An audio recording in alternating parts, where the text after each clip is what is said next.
The second night of the Peacemaker Festival is close to wrapping up. It's happening on the Fort Smith riverfront and is one of the first large-scale events to happen since the COVID-19 pandemic began. 5 News reporter Nick Camper is live to tell us the concerns about reports someone who attended the festival has learned they tested positive for COVID-19. Nick?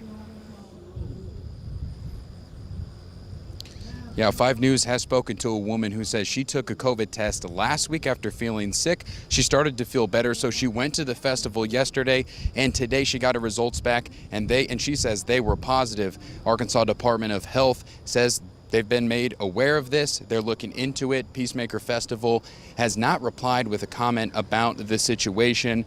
Tickets are sold out, and event organizers say they're following state directives for outdoor venues having no more than 66% capacity. They've divided up areas to keep people separated, and concert goers are required to wear their face masks when they leave those little designated areas. They're only allowed to take them off when they are seated and socially distanced at 6 feet apart.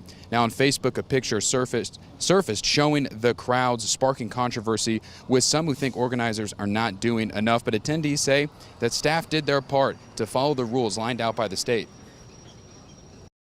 You have to put your mask on, they give you hand sanitizer, and they're basically telling you all the protocols for it. And then once you go inside, everything's gridded off. In between every artist that would come on, they would also put like COVID-19 protocols on the screens.